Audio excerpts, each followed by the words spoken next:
শেখ হাসিনা আমাদের magical lady আমাদের জন্য কি ম্যাজিক দেখাবে? সাংবাদিকরা যাতে আমাদের সমালোচনা করতে না পারে সেই জন্য ভারতকে বাংলাদেশ বিক্রি করার একটি ষড়যন্ত্র চলে। এই দেশের মানুষের যারা সব সময় অপপ্রচার চালায় তাদের একটি মুখরোচক গল্প। সব আছে, দাম কেন, এই কেন, সেই কেন, এগুলি দুষ্টু প্রশ্ন।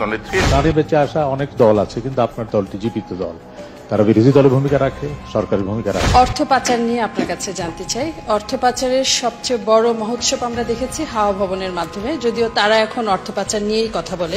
আপনার মতন ধী শক্তি সম্পন্ন, মেধা সম্পন্ন, জ্ঞানী প্রাজ্ঞ লোকের কাছে কোনো প্রশ্ন করার অধিকার আমার নেই। সবাই এমন ভাবে তাকায় যে আমরা আসলে আদার ব্যাপারে জাহাজের খোঁজ নিতে গেছি, কিন্তু এবার মনে হয়েছে যে না, আমাদেরও জাহাজের কারবার আছে। আপনাকে অনেক ধন্যবাদ। এবার আপনার সম্মানটা দেখে G20-তে আমরা গর্বিত। আপনার উপরে যে বইটা দিয়েছিলাম সেটার টাইটেল ছিল Sheikh Hasina on the right side of history. আপনি এই নির্বাচনে জিতে আমার সেই টাইটেলটা যে ঠিক সেটাই প্রমাণ হলো। সুর দিয়ে বলো।